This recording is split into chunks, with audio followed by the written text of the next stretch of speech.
And it's a good morning from Papa Alpha Juliet November, which is Juneau International Airport, right up in Alaska, United States. We're going to be taking off from runway 26 and heading down to Port Hardy in Canada.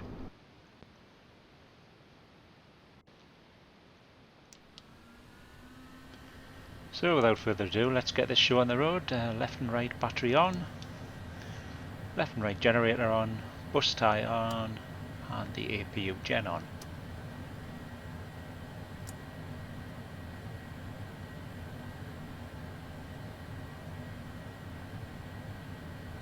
Quick check on the flight plan, make sure it's loaded in. We should be heading up to 6,000 feet initially, before gradually climbing up to 32,000 feet and coming back in for a transition of 2,200 feet at Bindi.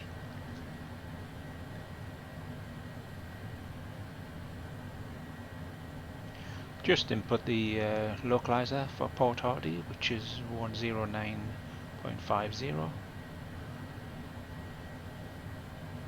So we can pick up on the ILS to do an approach.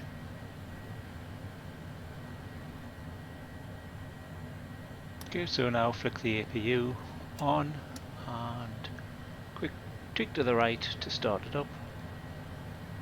And just check on the dash that it is rising to 100%.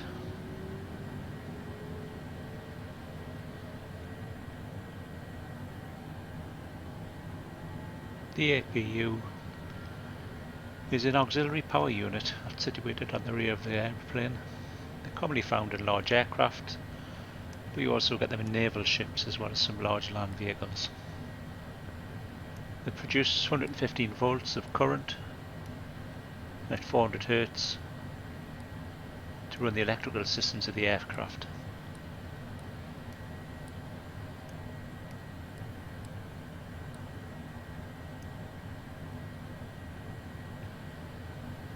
It's time to put a few lights on the outside of the aircraft.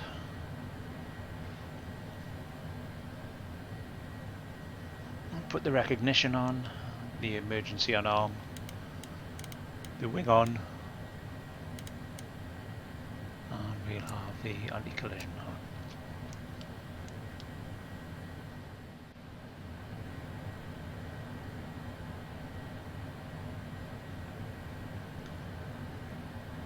On the Cessna Citation Longitude there is a left pad which we can access change the nav source to GPS, the bearing 1 to GPS. Put the speed bugs on, which are little indications showing as we hit certain speeds on takeoff. They've set the minimums on borough, and we'll set the wind option to option 2. You don't normally start the timer until at this end of the runway as you're about to take off, but we'll start it now because we'll be Juneau Airport information towards the runway very shortly. Flight 117 at 5. Visibility. So we'll tune in to the local ATIS. The ATIS is an automatic terminal information service, and it's a continuous broadcast of recorded aeronautical information in busier terminal areas, airports, and immediate surroundings. It broadcasts sensor information such as the current weather information, the active runways, available approaches, and any other information required by pilots.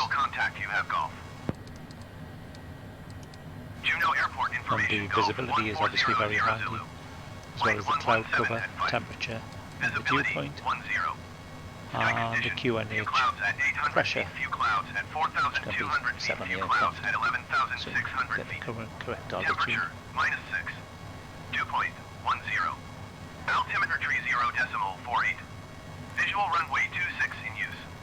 Landing and departing runway 26. VFR aircraft say direction of flight. All aircraft read back hold short instructions. Advise controller on initial contact you have golf. Juneau Airport. It's now time to Ground contact orbit air Niner traffic Niner Niner control ready to copy and IFR request the clearance flight to Charlie plan that we Yankee Zulu inserted Tango. before loading the simulator up. Orbit 9999 is cleared to Charlie Yankee Zulu Tango Airport as filed. Takeoff runway 26, climb and maintain 6,000 feet. Departure frequency is 133.9 So I'll squawk input the altitude 1571. given by air traffic control and just check that the squawk Orbit code Niner is Niner correct. Niner cleared to Charlie Yankee The Zulu squawk Tango code Airport is is basically filed. my Takeoff radio runway frequency 26, that climb I'll and be maintain contacted on 6,000 by feet. ATC for the rest Departure of the on flight. 133.9 squawk 1571. Orbit 9999 raised correct. Contact ground on 121.9.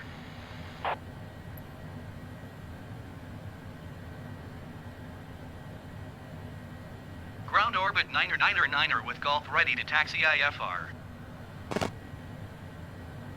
Orbit 9999 taxi to and hold short of runway 26 via taxiway Delta 2 Alpha Golf. Contact tower on 118.7 when ready.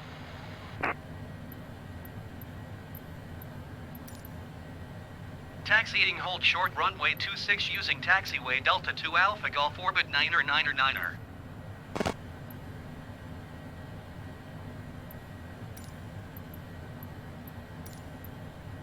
Ground orbit 9999 requesting pushback.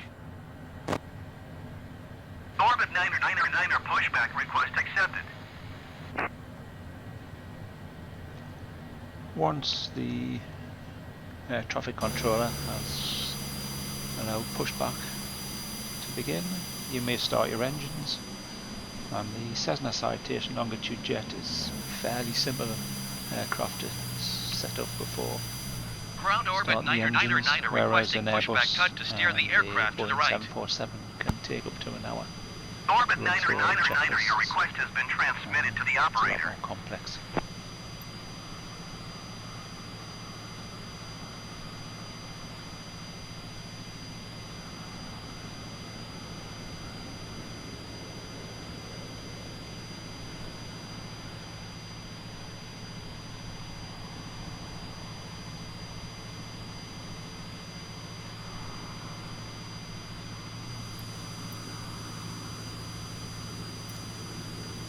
Ground orbit 9999 requesting the end of pushback. Orbit 9999 request to end pushback received.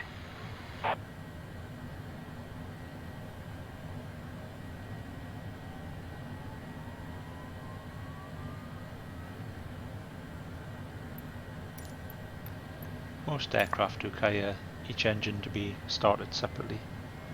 Once one engine is running and reached temperatures, the next engine is started. However, a Cessna Citation Longitude jet you can actually start both engines at the same time.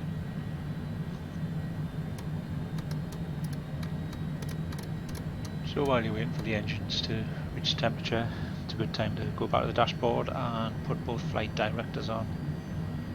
Confirm that your altitude is set, the nav is switched on, and the vertical slope is set to the required inclination. It's usually 1000, 1500 as you take off, but I prefer to put it about 2000 for the Cessna Citation Longitude jet because it's got such powerful engines. You can very quickly go over speed and hence get warnings. So by putting a slightly steeper incline on it, you'll find that it keeps your speed down.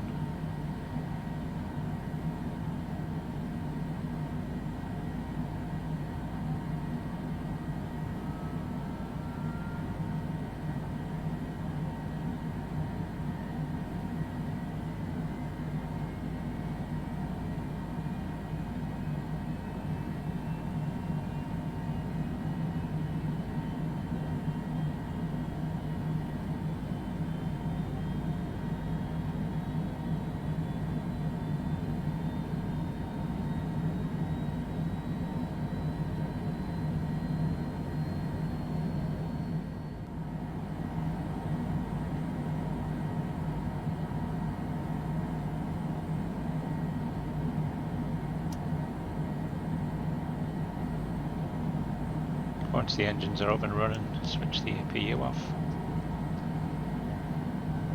Also the APU gen and the bus tie. It's also highly recommended if you're anywhere in the northern hemisphere, especially the likes of Alaska, to switch on your anti-ice. Otherwise you'll quickly find that your windows start freezing up and your engines can have problems. Final lights to go on are the taxi lights, the pulse lights, and just try to take off. Don't forget to drop the flaps to, in this case, flaps 1 before we taxi to the runway.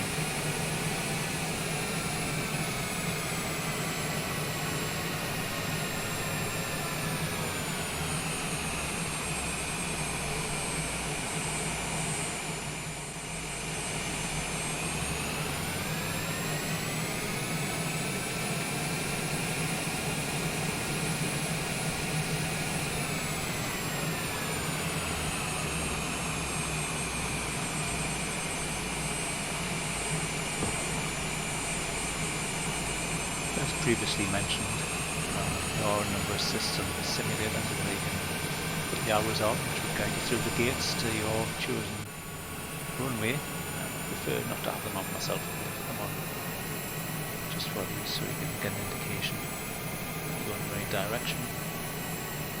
And then we'll have a slow roll up to the runway.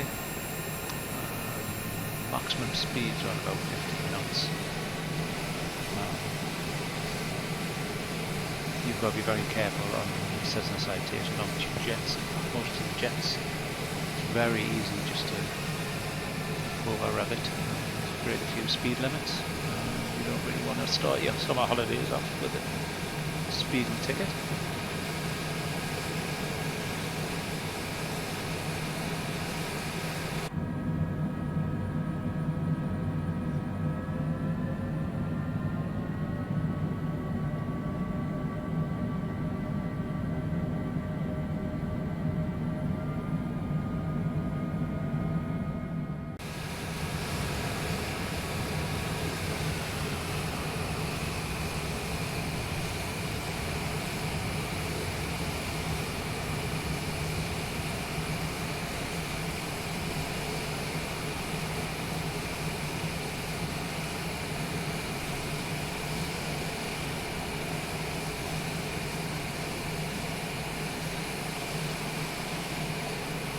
Before entering the runway, look right, look left, and check in with the tower to be given permission to enter the runway,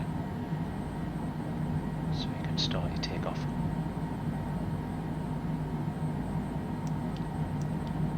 Once again, runway lights go on and taxi lights come off. Juneau Tower, orbit 999 ready for IFR departure runway 26. Orbit 999 cleared for takeoff runway 26. Traffic is generic, off final. Cleared for takeoff runway 26, orbit 999.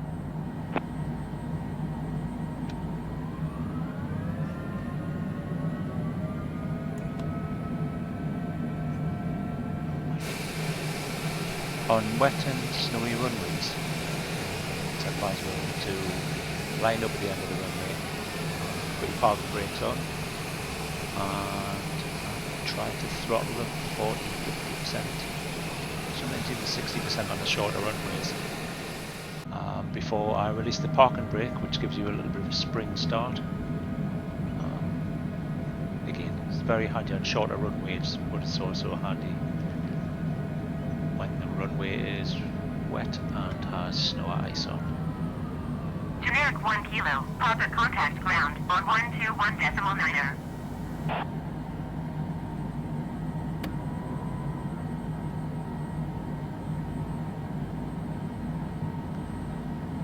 Okay, so final check, just make sure the flaps are set, speed brakes armed, runway lights are on.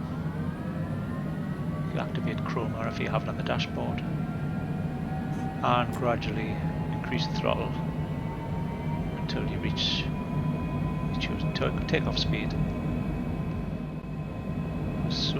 you start to lift off the runway, you would raise the landing gear.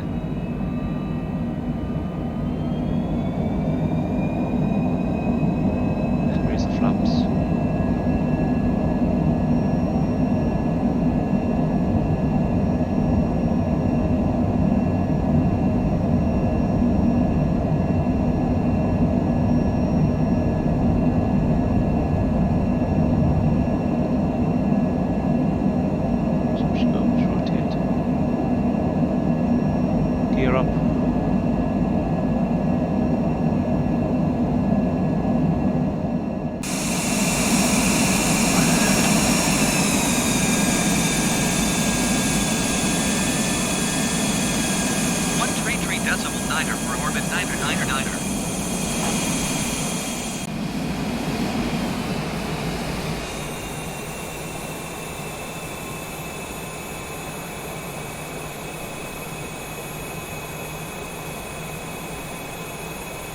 As you can see, these jets, the speed can race up to 300 knots, so as soon as possible reduce your throttle, bring it back down to regulated speed for the area. Niner is at 2,300 feet, climbing 6,000 feet. Alaska 73 contact Anchorage Center on 133.2. Orbit 999 Anchorage Center, continue to Barlow as planned. Altimeter tree 0.50.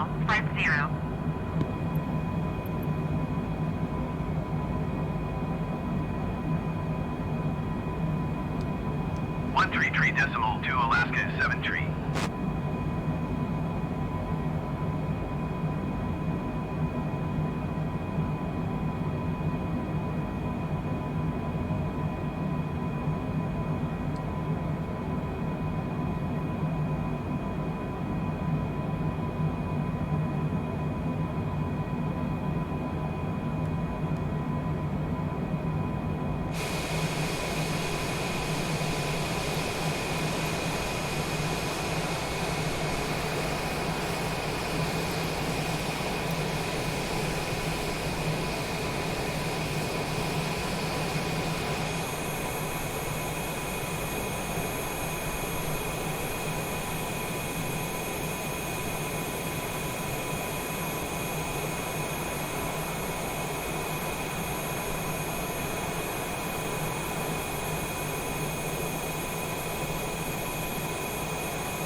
Looking like we're rolling into some heavy cloud cover, so I expect a bit of jumping around, which is what you normally experience in turbulence when you go through heavy Orbit cloud cover in a 999 normal climb airplane. and maintain 15,000 feet.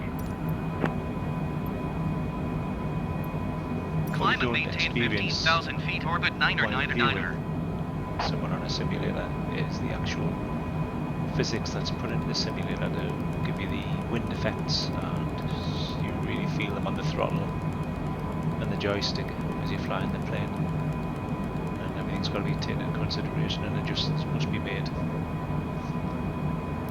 remain in full control of the aircraft. So strap our seatbelts on and enjoy the view.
145, contact Anchorage Center on 133.2.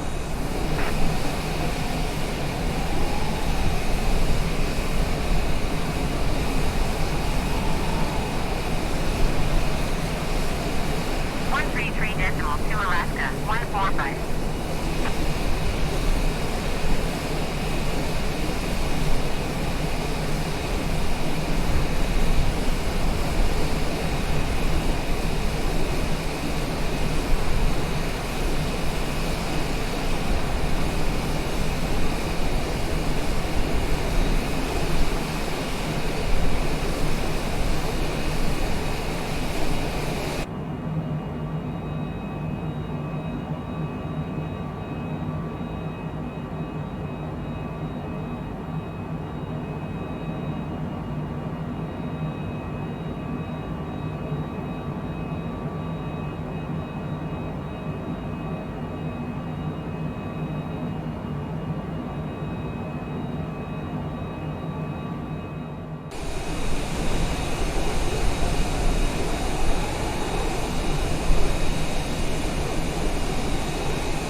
Climb and maintain flight level 290, orbit 9er.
Orbit 9er, contact Anchorage Center on 118.0.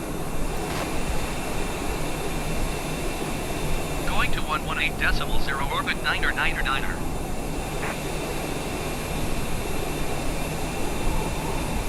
Anchorage Center, orbit 9er is climbing through 16,700 feet for flight level 290. Orbit 9er,